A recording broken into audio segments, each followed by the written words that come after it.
Magandang hapon po mga kababayan. Kayo'y nakikinig dito lamang sa Radyo Migrante. Ako po si Waynes, kasama niyo sa kwentuhan at kulitan, pati na rin sa pagserbisyo sa bayan. Nice to see you again, Waynes, at good afternoon ho. This is Ems and super happy na magkakasama-sama ulit tayo ngayon ulit.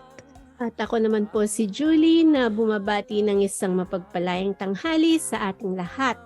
Lalong-lalo na sa ating masisipag at masisikap na mga migranteng manggagawa sa bawat sulok ng mundo.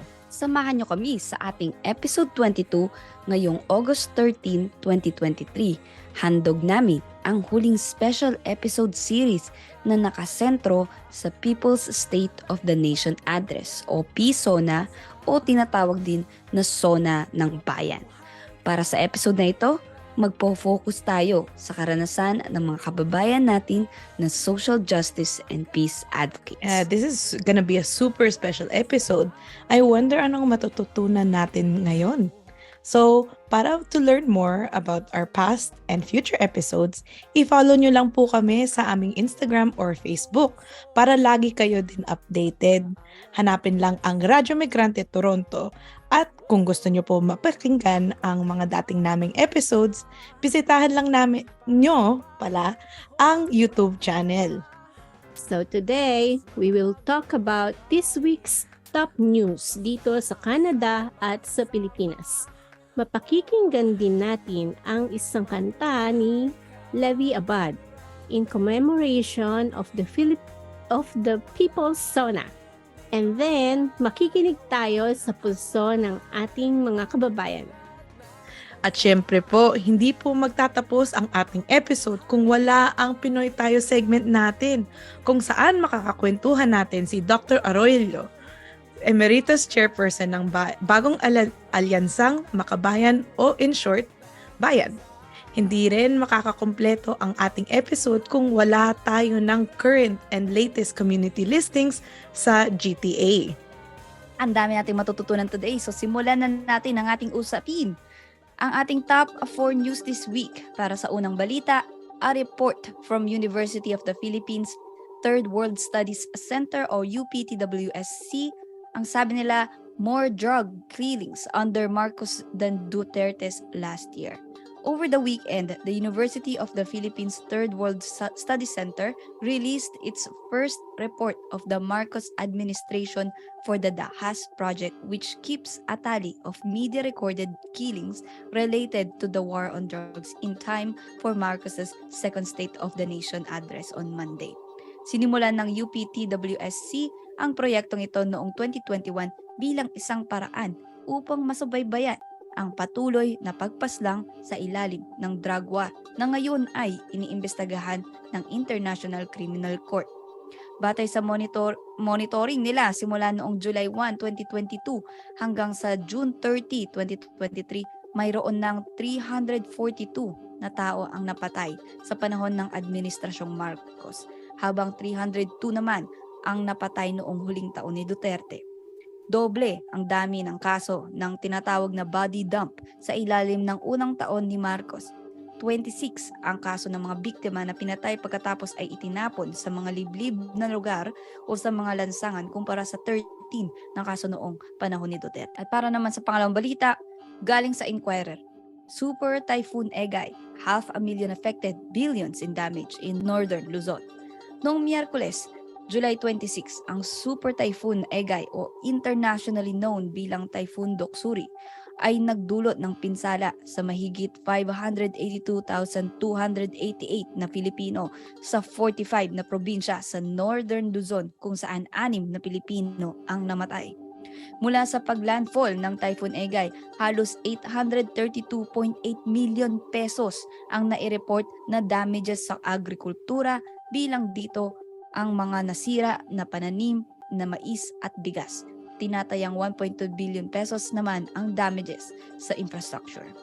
In response to the Typhoon Egay, YACAP or Youth Advocates for Climate Action Philippines released a statement during a Facts First forum saying that climate experts said na ang disaster response ay dapat i-empower at suportahan ng local communities pero kulang ang budget na naka-allocate sa mga LGU to address disasters. Kaya, ang yakap ay nananawagan na ang national budget should allocate a large portion towards disaster response and disaster preparedness instead of repaying the country's trillions of debt. Which is why yakap asks, how are countries like the Philippines meant to adapt to climate impacts when we are drowning in debt? And on top of that, Rappler actually recently reported that ang Marcos administration is requesting a total of 10.14 billion pesos in confidential and intelligence funds across 2024, where majority will funnel into the president and vice president's office. This is known as a 44.38% increase in budget since last year. Specifically, reports also from Rappler shared that 1.4 billion of that proposed budget will also be allocated for local or foreign mission and state visits if approved. Ngayon naman para sa pangatlong balita, from Hong Kong News, migrant group calls on the Department of Migrant Workers to take immediate action regarding victims of student visa scam. On August 1, ang United Filipinos in Hong Kong at Migrante Hong Kong ay nag-organisa ng online press conference kung saan inilantad nila na mahigit 50 OFW ang naging biktima ng isang malaking illegal recruitment scam allegedly committed by Pinoy Care Visa Center. Isa itong visa agency. The OFWs demanded a refund since they felt misled. At sa kasalukuyan, nag-file sila ng kaso laban sa Pinoy Care Visa Center. Ang migrant group ay nananawagan na imbestigahan ng Department of Migrant Workers ang kasong ito. Pang-apat at huling balita from Omni News. Panawagan ng migrant advocates sa bagong immigration minister tuparin ang mandatong regularisasyon ng mga undocumented sa Canada. Noong July 26, nanumpa ang bagong Minister of Immigration, Refugees and Citizenship Canada na si Mark Miller. Pinalitan niya si Sean Fraser na magdadalawang taon na nakaupo sa posisyon. Ayon sa Migrante Canada Secretary General na si Christopher Sorio, hindi daw na ipatupad ni Sean Fraser ang mandato ni Trudeau na palakasin ang family reunification at pagtuunan ang immigration status ng mga refugee, undocumented workers at temporary workers. Ang hiling ni Sorio, sana ito pa rin at sundin ni Mark Miller ang mandato ni Justin Trudeau at ikampyon niya ang panawagan na regularisasyon para sa mga migranteng manggagawa. At patuloy po kayong nakikinig sa Radyo Migrante dito sa Toronto's Best Filipino Community Program, Vibe 105. Natunghayan po ninyo ang mga balita at ngayon naman magbalik tanaw tayo sa kasaysayan at kultura ng Pilipinas. Pakinggan po natin. Bringing you today's segment of ang ating kasaysayan. Tara, let's learn more about our history to remind ourselves that history is not just information of the past, but history is a way to know more about ourselves as Filipinos and our culture. Today, we remember Alice Kapuyan Omengan Claver, a daughter of Cordillera, who was killed on July 31, 2006 in a daylight ambush sa Tabuk, Kalinga. Ayon sa Cordillera People's Alliance, ang target daw talaga ng ambush ay si Dr. Chando Claver. Kung maalala niyo mga karadnig, we invited Dr. Chandu as a guest here sa ating radio show. Oo, siya yung na-interview natin for episode 6 and 7 kung saan natin pinag-usapan natin ang Cordillera Day at Earth Day. At alongside on August 9, it's also a commemoration of the International Indigenous Peoples Day. So it's very fitting na Waynes na pag-uusapan natin ngayon. Tama dyan, Ems. Dahil si Dr. Chandu ay isang Igorot physician surgeon from the Cordilleras region sa Pilipinas. At matagal na siyang advocate ng indigenous rights. At the time of the incident in 2006, he was actually practicing as a physician and a surgeon. And he was what we would call a doctor of the people. He was also a political activist. Sa Kalinga region, he was serving as the chair of Bayan Muna, vice chair of the Cordillera People's Alliance, chair of the board of the Philippines National Red Cross, at for 10 years, he was the executive director of the Community Health Education Center sa May Kalinga. Ayan po si Dr. Chandu. Si Alice naman ay isang active member ng Cordillera People's Alliance at isang tagapagtaguyod ng karapatan ng mga indigenous people at karapatang pantao. At the time of the ambush, ang kanilang tatlong anak ay nasa edad na 12, 10 at 7. So, ano pa nangyari 70 years ago? Ito kasi ang nangyari. Alas 6 ng umaga, nasa kotse sina Dr. Chandu, Alice at ang kanilang 10-year-old na anak na si Cassandra.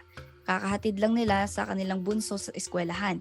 Nakahinto sila sa isang intersection nang bigla silang inambush ng dalawang van na allegedly daw ay military operatives at walang tigil na pinagbabiril ang kanilang kotse. Tinamaan ng bala si Dr. Chando sa balikat ng 3 beses at isa sa tiyan. Si Alice naman ay tinamaan ng 7 beses sa dibdib at isang bala ang dumapyas sa ulo ni Cassandra. So, nag-survive si Dr. Chando at si Cassandra, ngunit pumanaw si Alice matapos ang 5 oras sa ospital dahil nga sa dami ng balang natamo niya. Ang sabi ni Dr. Chandu, pinotraktahan siya talaga ni Alice noong ambush. Agad-agad na ginamit ni Alice yung katawan niya para iharang kay Dr. Chandu. Kaya siya ang natamaan nitong 7 deadly bullets na intended talaga ay para kay Dr. Chandu. Talagang inuna ni Alice ang kalagayan ni Dr. Chandu. Pati na rin daw sa ospital, iginigiit pa niya na unahing gamutin ang kanyang asawa. Nahuli na ba ang mga pumatay kay Alice? According sa Migrante Canada, itong sinabi nila, to date, no one has been punished for the killing of Alice, the assassination attempt on Dr. Claver, the injuries and trauma suffered by the Claver family. PNP or Philippine National Police Regional Director in the Cordillera, Raul Gonzalez, callously justifies the ambush with the accusation that Dr. Claver was a personality of the National Democratic Front. And you know what? This perverted reasoning only confirmed that the killers were military operatives who believed that such an accusation somehow stripped Dr. Claver of his basic human rights and that they could not care less that the Claver family were all civilians, not combatants. To attack civilians in broad daylight in front of a school before witnesses and to crow proudly about this crime is evidence of state terrorism against the people. Ayan po ang sinabi ng Migrante Canada. Kaya hanggang ngayon, idinidemanda ang hustisya para kay Alice at sa iba pang biktima ng extrajudicial killings tulad ng mga aktivista, journalists, critics, human rights advocates at land defenders. And today, we remember Alice, her contributions to the advancement of the rights and welfare of the people of Kalinga, for her bravery and unconditional love for her family and her community. From Dr. Chandu's words, itong sinabi niya, above all, she was a good comrade. Though apprehensive of the turbulent times that characterized the last 20 years, she remained a pillar of strength in our common struggle to seek a better path for our countrymen, whether the issue at hand was indigenous people's rights, women's rights, or alternative politics. Kaya pala Dr. Chandu and his 3 children sought asylum dito sa Canada, no? Sana matamo ng pamilyang Claver ang hustisya. Oo, at talagang isang taus-pusong pagpupugay para kay Alice, sa pamilyang Claver at sa Cordilleras People's Alliance. At yan po ang ating kasaysayan.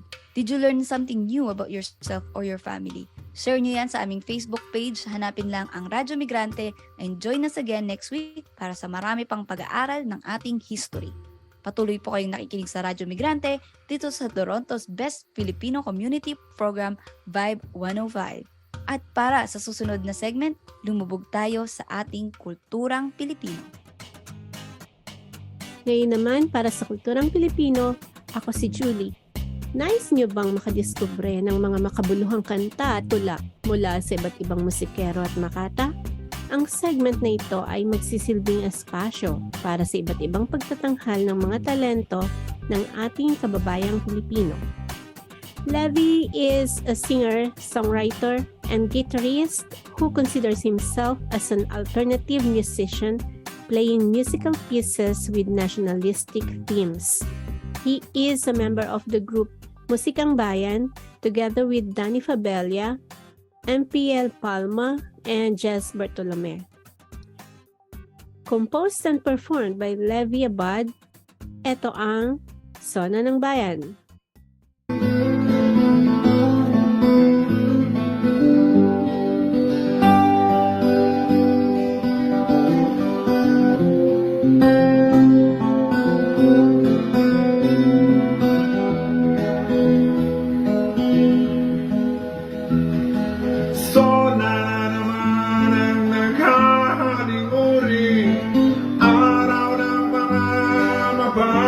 samantala, maglulubin na naman ang libong kasinungalingan.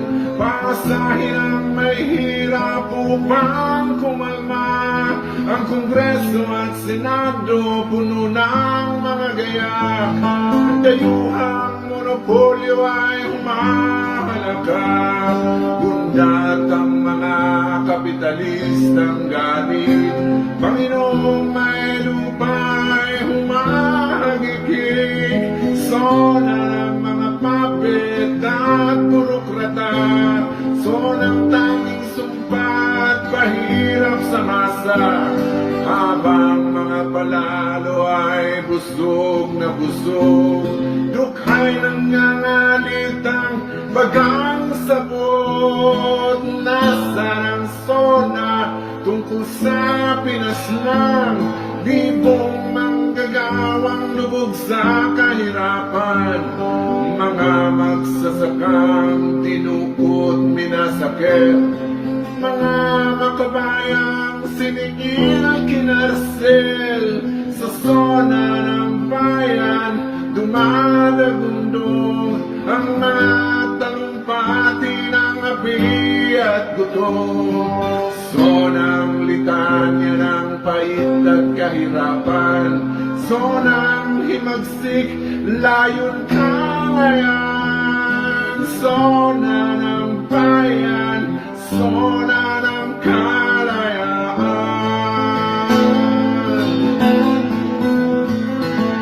Sona ng bayan, sona ng kalayaan.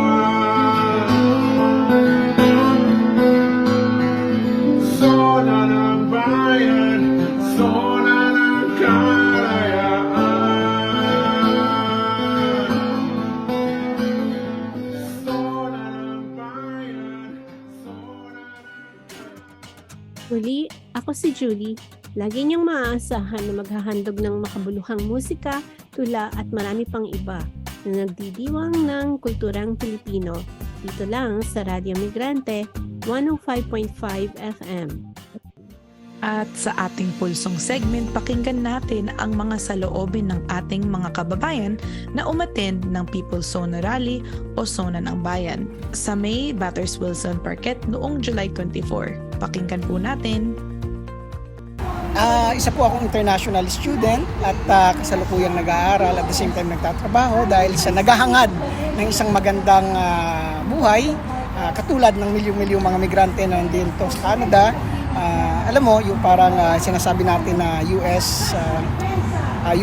American Dream, dito sa Canada ay Canadian Dream. Ano po ang grade mabibigay mo kay President Bongbong Marcos? At dapat na siyang bumaba, dapat na siyang umalis sa Malacanang at magkaroon ng isang pagbabago. Hindi rin naman si Sara Duterte ang dapat na maupo, kundi ang isang kolektibong pamamaraan na kung saan ay ang sambayan ng Pilipino ang magbibigay ng direksyon sa kinabukasan ng ating bansa. What stood out for you when you heard the speeches today? Well, a lot stood out for me. The emotion stood out for me and the passion that everybody that's involved has, the way that they speak.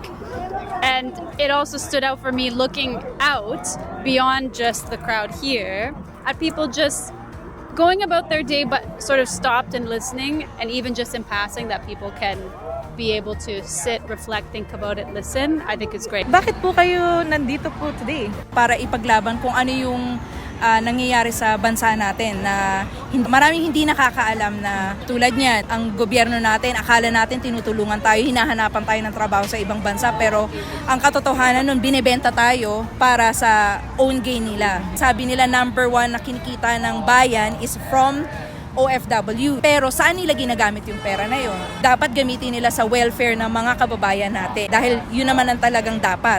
Galing sa kamag-anak ng mga taong nagtatrabaho from outside ng bansa, di ba? Pero ginagamit nila yun sa korupsyon, sa kung ano man yung binibenta nila paunti-unti yung Pilipinas. They don't have any idea of what we're living. Paano nila malalaman kung anong best sa atin? Sila yung nagde-decide kung anong mas mabuti sa atin. Hindi naman nila alam yung buhay natin. Hindi nila dinanas yung mga kahirapan natin, di ba? At ayan po ang ating pulsong segment na sa linggo nito. Maraming salamat sa mga umaten ng People's Sona Rally or Sona ng Bayan Rally sa may Batters Wilson Parket noong July 24 sa pakikibahagi ng kanilang karanasan.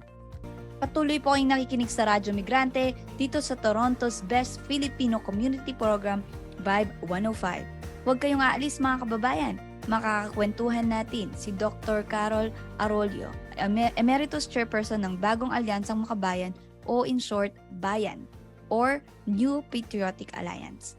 Mapag-uusapan ang kalagayan ng ating bayang Pilipinas. Mapapakinggan po natin yan after the break. At ayan, ako po ang inyong host, si Ems, sa ating Pinoy Tayo segment o Pinoy Talakayan at Usapan. Dito natin mapapakinggan ang talambuhay ng ating mga kababayan na migrant workers, international students at iba pa. Halina't pakinggan natin ang fresh na fresh perspectives ng ating mga kababayang Pilipino.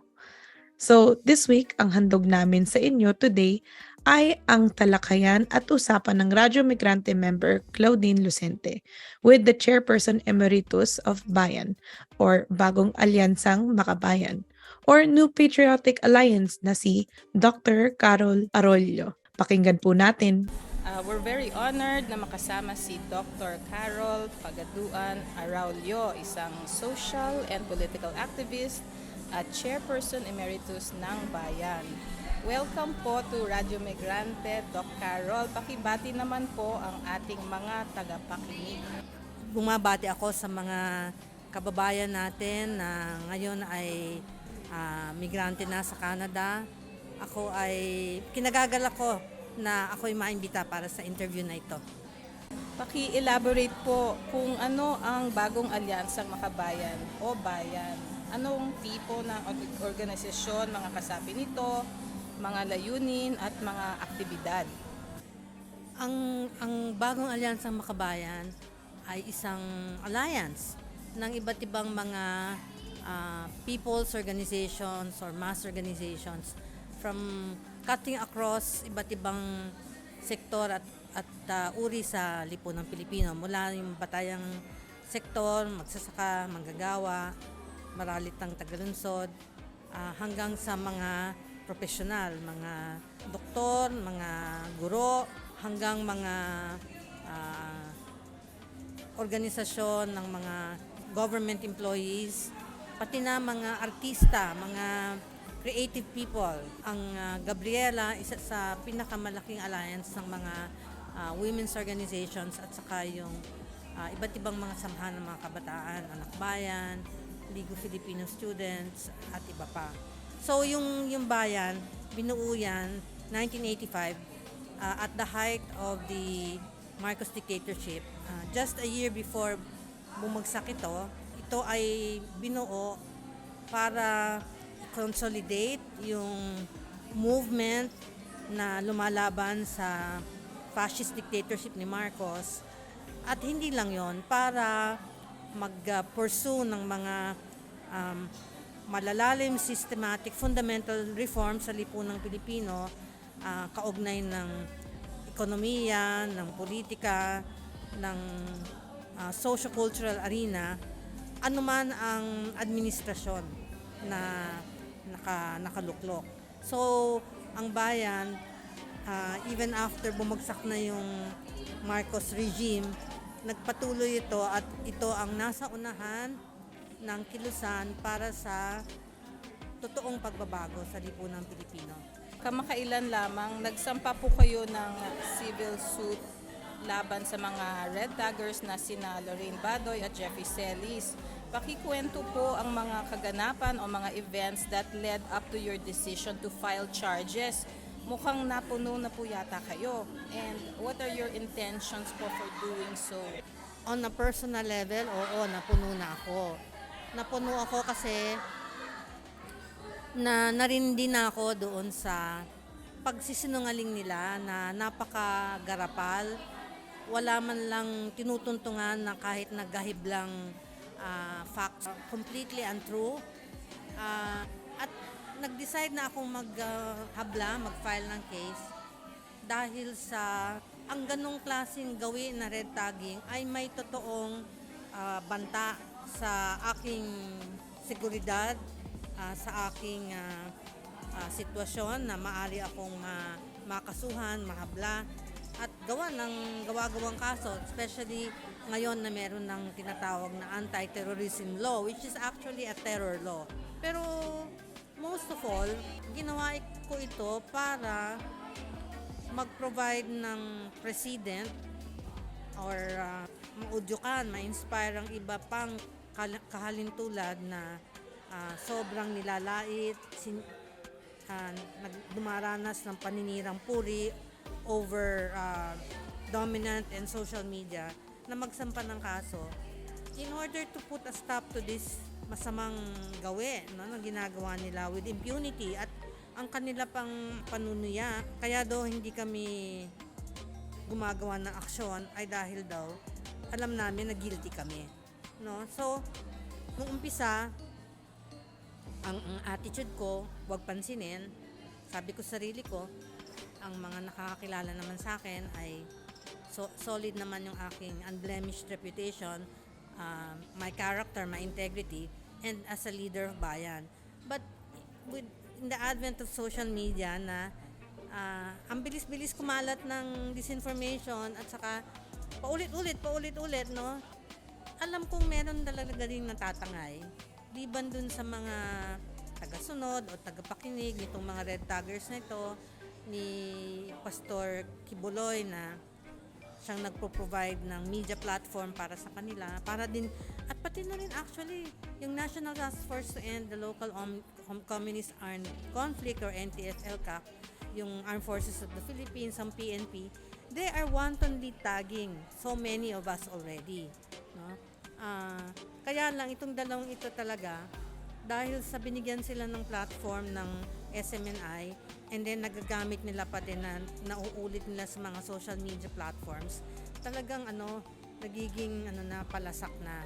So, because I realized that many people can be misled, and then nakikita ko dun sa mga comments na talagang nauudyukan ng mga tagapakinig na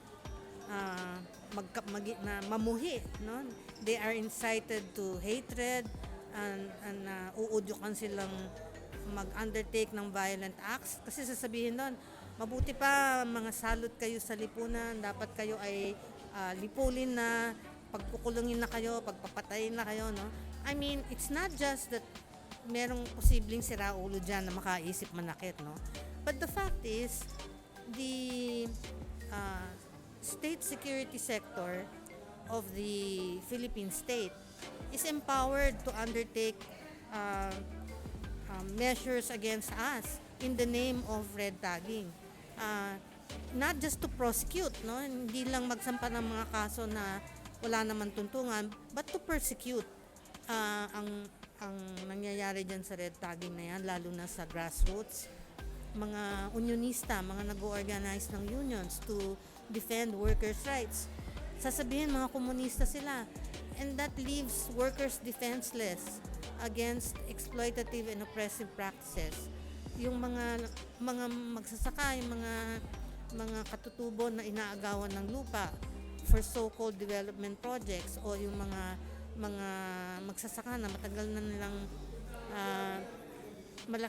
na nilang binubungkal yung bukid, kaya lang may magkaka-interest na either big landlord o kaya isang malaking kumpanya na gawing commercial purpose yung lupang yon, no? And they are defenseless kasi sasabihin lang na NPA sila, no? And so many others, including mga professionals, they are not spared. Lawyers, teachers, students, academics, everybody is being red tagged. Even Miss Universe was red tagged. Mga artista nire-red tag. Magsabi lang ng konting puna sa gobyerno. Film directors like Director Joel Lamanga, who makes all kinds of films, but he also makes socially relevant films. He was viciously red tagged. So, in this time of rampant disinformation, and this time of the anti-terrorism law, in this age of extrajudicial killings and displacement of entire communities in the name of red tagging, in the name of terrorist labeling. This is a serious phenomenon that needs to be pushed back. And so my point is to provide an example, although kasi si Badoy used to be spokesperson of NTF-ELCAC, and she also used to be Undersecretary of Presidential Communications Office. Ito namang si Celis, who claims to be an NPA, top-ranking NPA, which I think is a lot of baloney. He used to be an activist. He used to head Bayan in Panay, and that's how I met him. This Celis is somebody who needed the protection of the military because of his dubious connections, and now has sold his soul to the devil and is being used to tar us, not just as communists but as terrorists. Actually, yung labeling me as a leftist or even a communist, actually, for the sake of argument, even if I were indeed a communist, the anti-subversion law has been repealed. You cannot be prosecuted for being a communist, but you can if you take up arms, no? And you advocate taking down the government. So sedition, rebellion, and now the anti-terrorism law, no? So I'm a leftist. My politics is on the left. The political program of my organization, Bagong Alyansa Makabayan, is described as nationalist and democratic. We are fighting for genuine freedom and democracy in this country. The freedom that we got in 1945 was ang tawag namin yan, flag freedom. But in truth and in fact, the Philippines has always been a neo-colony of the United States, following the dictates of the United States in foreign policy.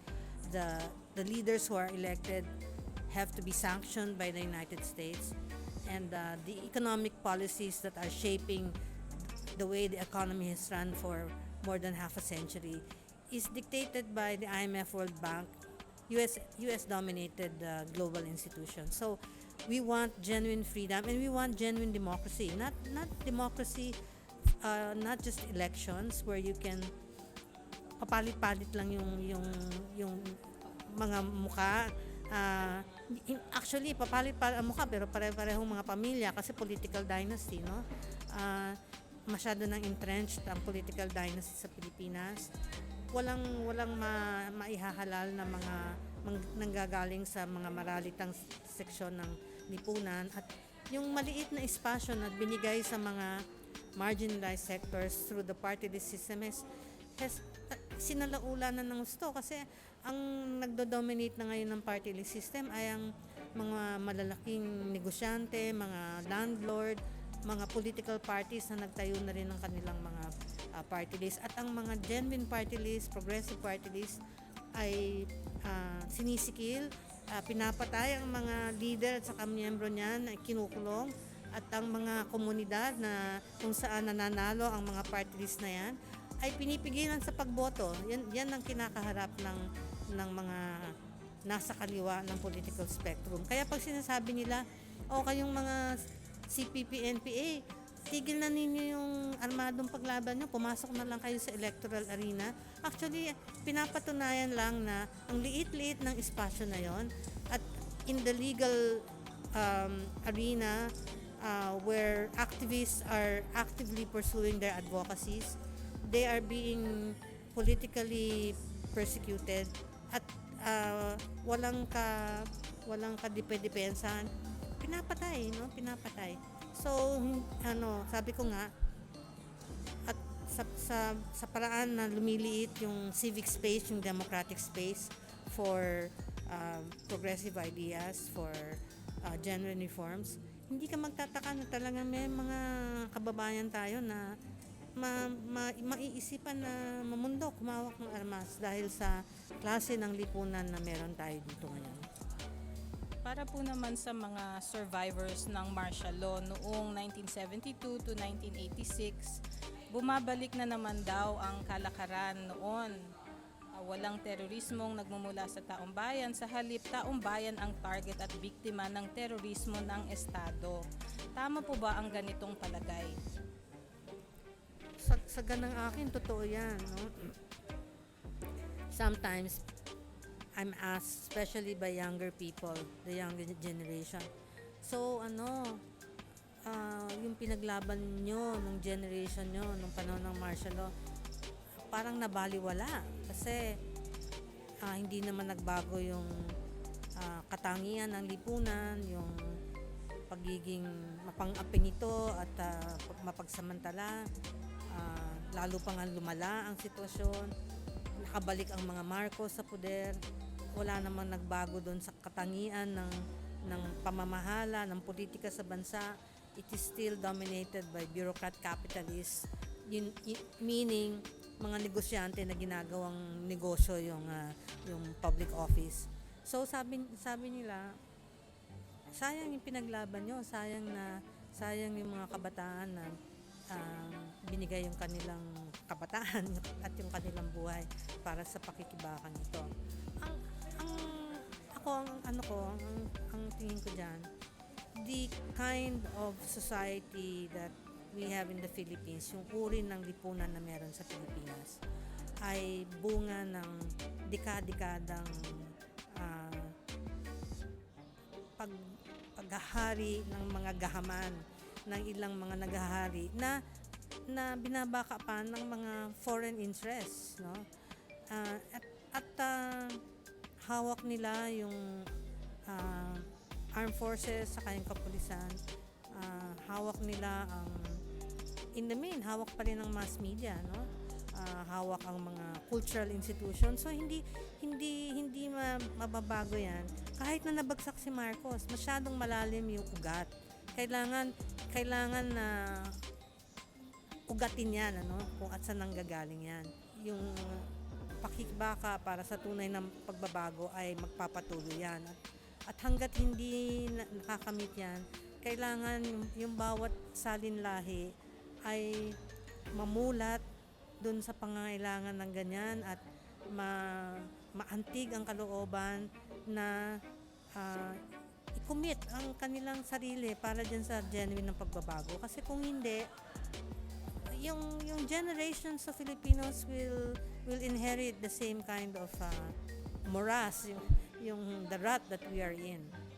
Ang masasabi ko, hindi magagawa at sa inabot na ng kilusan para sa pagbabago, para sa tunay na pambansang kalayaan at demokrasya sa bansa, hindi nila magagawang tuluyang patayin o gapiin ang progresibong kilusan dahil unang-una yung kondisyon na nagluluwal sa paglaban ay hindi nababago at dahil sa tingin ko malalim na rin ang inugat ng kilusan para sa pagbabago.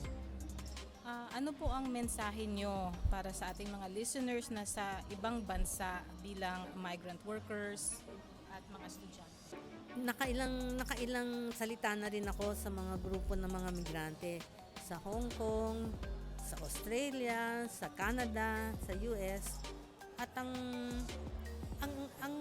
napapansin ko, kahit na yung mga matagal nang nakapag-migrate, hindi nawawala yung kanilang sense of their roots at saka mismong sa kanilang sariling karanasan, alam nila na ang mga dahilan na nagtulak sa kanila para lumabas ng bansa at magtrabaho sa ibang bansa at maghanap ng mas maalwang buhay doon para sa sarili nila at sa mga anak nila. O kaya mabigyan ng full opportunity na yung kanilang profesyon ay magamit nila.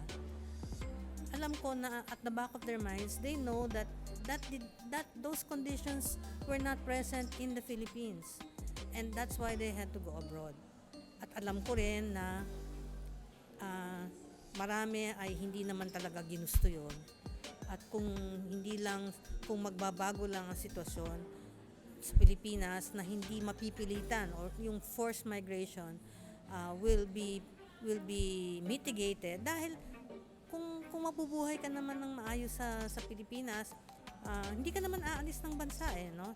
Lalo na sa ibang bansa, especially I think in the West, matindi rin ang discrimination, matindi rin ang nararanasan ng mga kababayan natin, lalo na yung mga nasa gawain na nasa mababang antas, mga gawain, mga dirty jobs na hindi ginagawa ng mga citizens ng bansang yun. Alam nila na jumping from one form of exploitation to another, one form of oppression to another.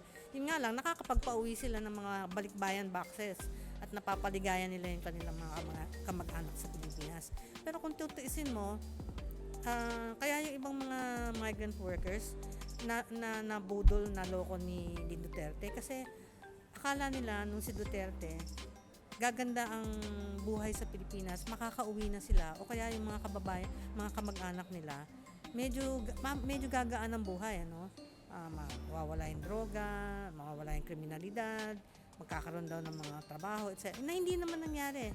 So both because many were just forced to migrate to work at marami ay naiwanan pa rin ang mga kamag-anak nila dito at alam nilang naghihirap yung mga kamag-anak nila dito, hindi nila pwedeng ipikit ang kanilang mata. Hindi nyo pwedeng ipikit ang inyong mata, hindi nyo pwedeng talikuran kung ano ang nangyayari sa Pilipinas. Kung kaya hindi ko kayo sinisisi o hindi ko kayo